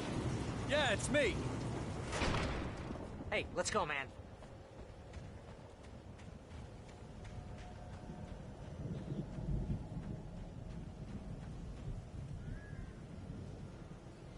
I think we're gonna have to work together to open this gate, Al. Looks pretty heavy. Ah! Hey, I think that's the farm on the other side of the field. We're almost there. This farm is a crazy place for crazy people. We should feel right at home then.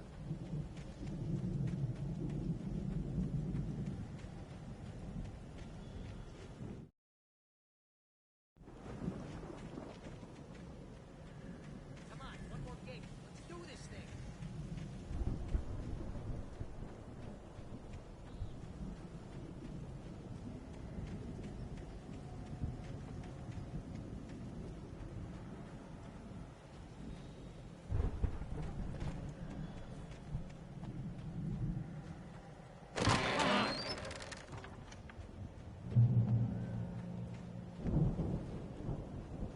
Holy shit, what happened to this chainsaw here?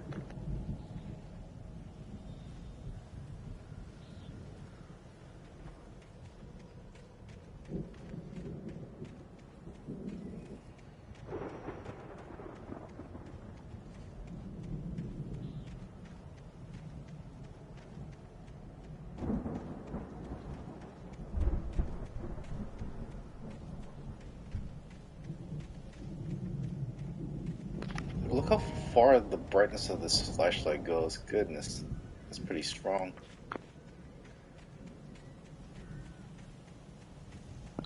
By the way, I think we're almost done with this episode here. And we'll call it an episode once this episode ends.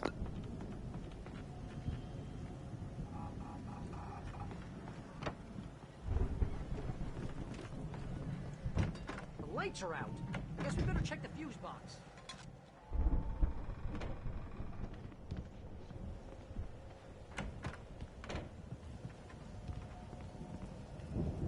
The power downstairs was out, but I was sure I could fix that at the fuse box.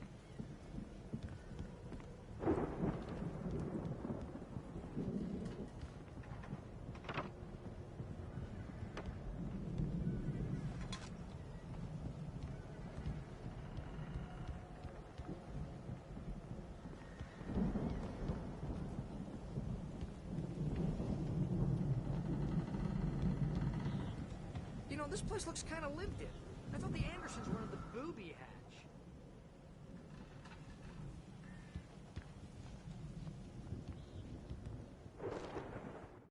Again, Alice's screams rang in the stillness of the night. I saw myself run toward the cabin, flashlight in my hand. I followed my past self. I was an out-of-body observer, a time traveler in a crazy drunken dream. This was the beginning. The night Alice had disappeared. The mystery of what had happened during the missing week was about to reveal itself.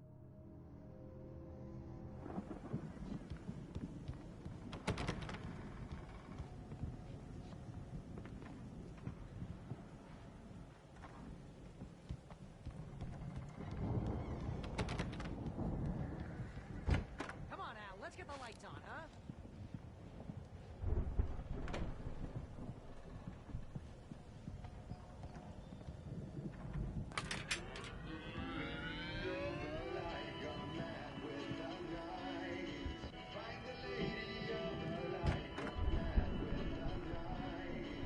Can you hear that, Al? Music? Of course. We need to find where it's coming from. That's the message the Andersons talked about. That's the whole reason we're here. Lady of the Light? Oh, that's gotta be... What's-her-face? The crazy lamp lady from the town. Cynthia Weaver. Right. Must be.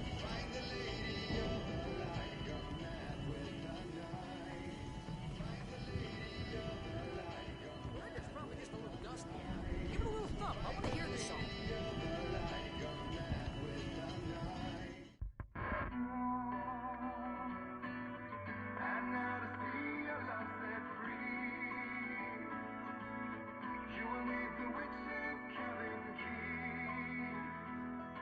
Find the lady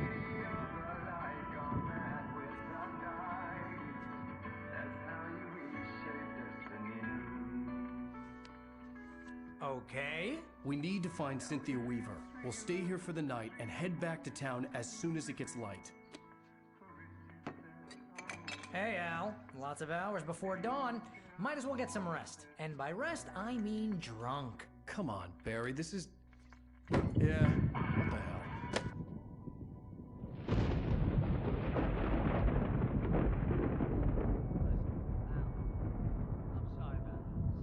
No, seriously, because I know we don't get along, but we're gonna find her, right?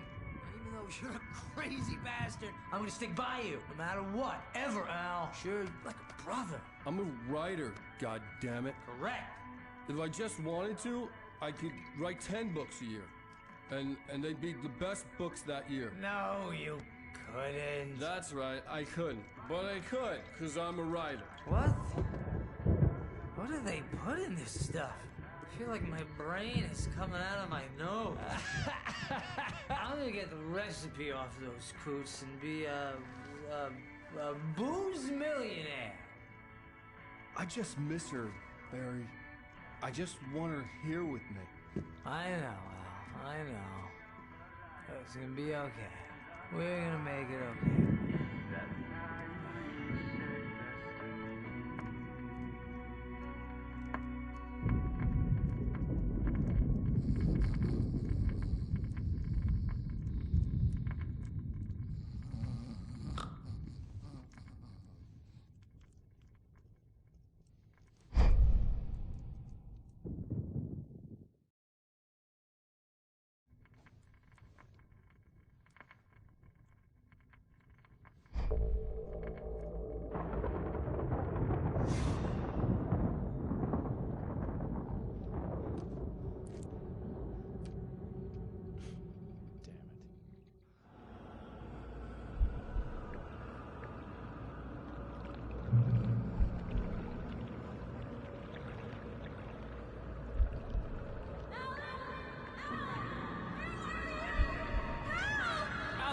I'm coming!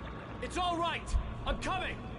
It was a crazy drunken dream, and yet it was more than that. It was the truth, a suppressed memory unearthed by the Andersons' moonshine.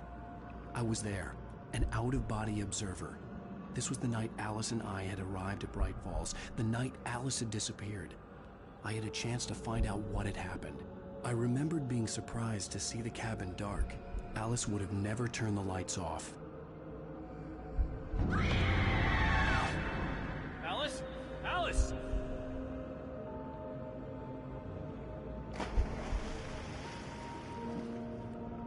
I remembered thinking I caught a glimpse of her form underwater, sinking into the darkness. Diving after her was the last vague memory I had of that night. After that, the next thing I could remember was waking up behind the wheel of the crashed car and finding the first pages of the manuscript.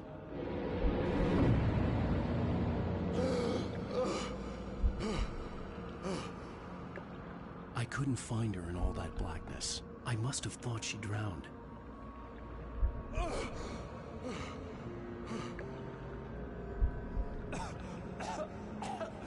Alice! Jagger had Alice, and so she had me. Alice!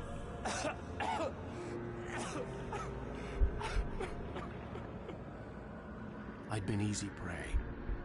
Look at the cabin. Is there someone in the window? Alice? Maybe she didn't drown after all. Maybe she's inside. Alice! Yes.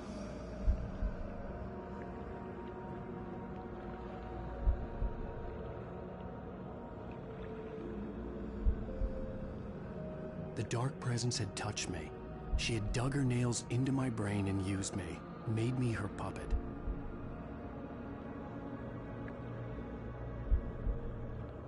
She must be here somewhere. Maybe upstairs in the study. Alice! Yes, that's where she is. You can apologize. Alice! You laugh at the whole thing together and put it behind you. Alice?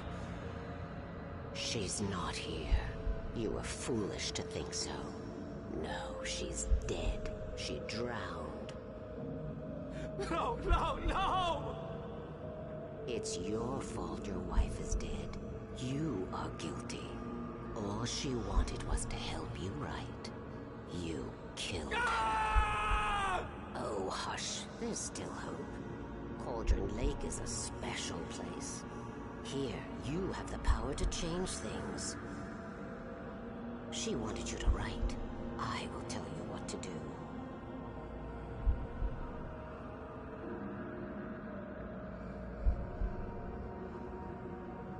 You can write her back. The story will come true, and all will be well again. She had Alice, and the manuscript was the ransom for her.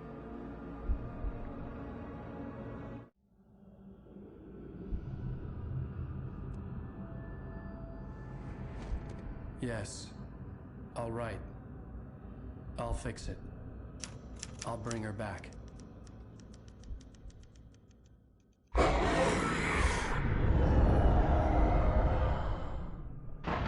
No. I wrote it. I remembered it all now. In the dark, I'd written for days, a week, almost a complete manuscript of a novel entitled Departure. Jagger had been my editor, whispering in my ear, making sure that the unfolding story would make her more and more powerful. I thought I was saving Alice.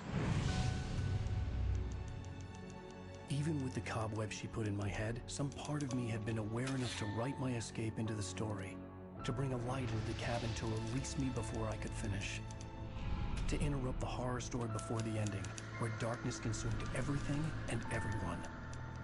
Zane was weak and far away, but I had written him into the story, and his light had been enough to set me free.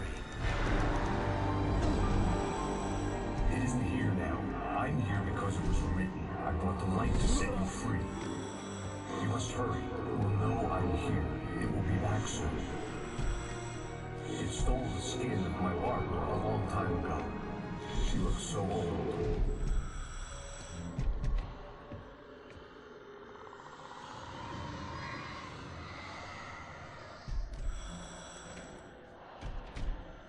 I had woken up, confused and groggy, my mind consumed by darkness and fear. All I could do was to escape.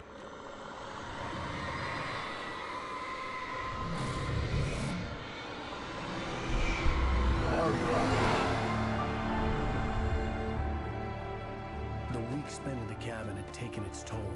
I was barely conscious, and fading fast. It had to have cost Zane terribly, thrown him even deeper into whatever dark place he now haunted. But he had managed to weaken the dark presence, kept me safe that night.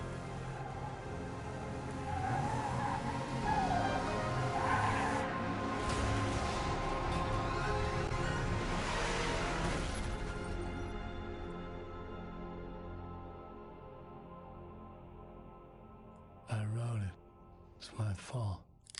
That's right, James Joyce. It's your fault, and you're gonna pay for it.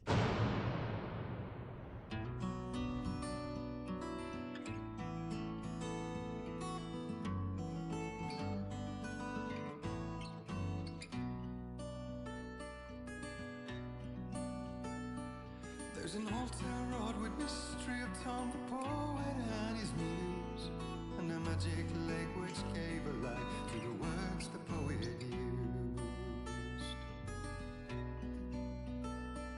Now the muse she was his happiness, and he rhymed about her grace, and told the stories of treasures deep beneath the blackened waves. Till in the stillness of wonder, and still in its misty crown, the muse she went down to the lake, and in the waves she drowned. And now to see your love set free, you will need the witch's cabin key. Find the lady of the light, gone mad with the night. That's how you reshape destiny. The poet came down to the lake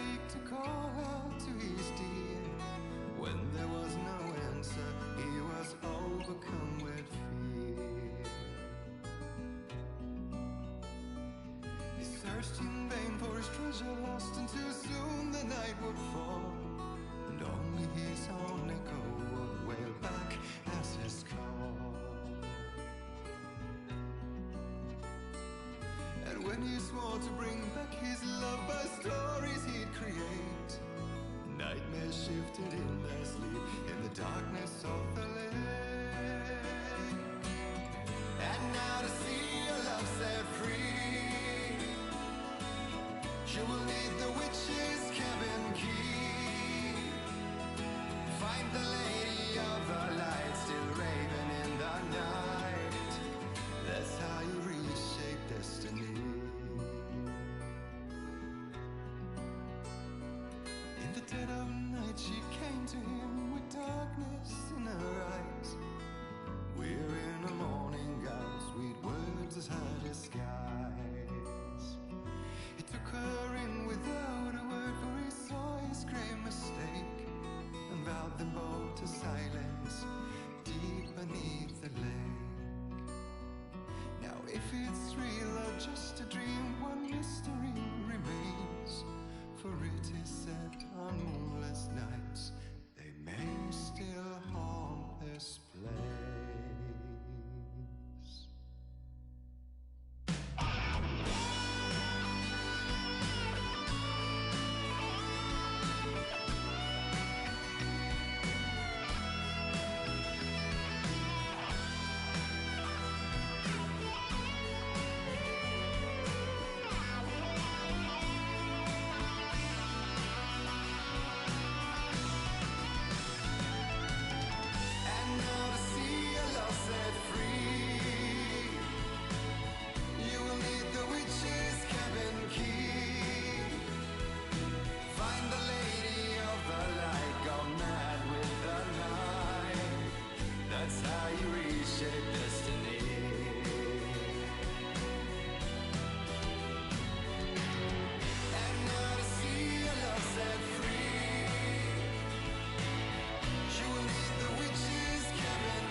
Previously on Alan Wake. Under the influence of the Dark Presence, I wrote a horror story that is coming true. Jagger had been my editor, making sure that the unfolding story would make her more and more powerful. Some part of me had been aware enough to write my escape into the story. Together we can create something absolutely wonderful. The lake, it does something to the works of art created here. It makes them come true. My mom gave me this old light switch. The clicker. Alice is being kept in a dark prison. I need to find Cynthia Weaver to fix this. It's your fault, and you're gonna pay for it. Well, we're expecting a record crowd from the neighboring counties. Naturally, we hope to break the record set by last year's Moose Fest in our neighboring town, Watery. Ladies and gentlemen, some people have asked me, what's the big deal about Deer Fest? And I think that this sums it up. It's about friendship and community. We've got a great party coming up, but let's try to hold it in until tomorrow and get through the night in one piece, all right?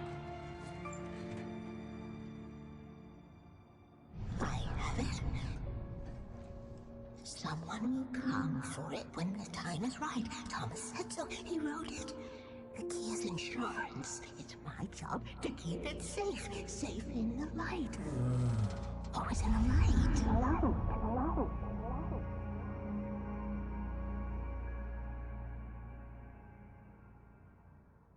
All the manuscript pages were gone.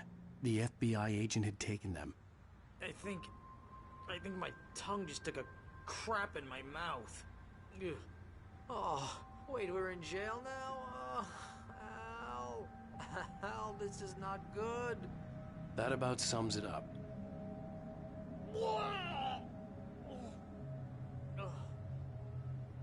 Oh, I am never drinking again. I need to talk to Weaver. She's the one in the song. The Lady of the Light. What, the crazy lady? Ugh, whatever you say, Al, but we're stuck here. They're not gonna... interviewed Wake. I had some reading to do first, Sheriff, and let me tell you, it was an interesting read. Well, I've got you now, Raymond Chandler. It's all here. All the evidence, including conspiracy to murder a federal agent. There's no way you're walking out of here. You hear me in there, Bret Easton Ellis? Huh? Agent Nightingale, I want to talk to your superior. Well, we all want things, Sheriff. I wanted my... Look, that's not possible right now. Agent Nightingale, I insist.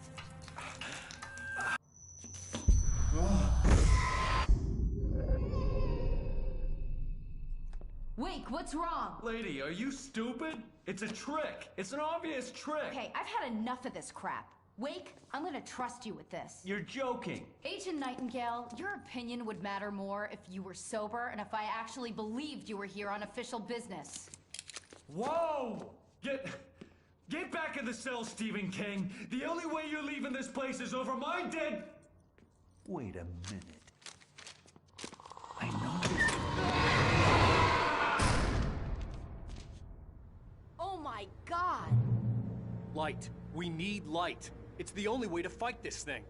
In my office. I've got your things there. Follow me. Alright, we're going to stop it right here. This is a good stopping point. Well, it is a better good stopping point than expected, so...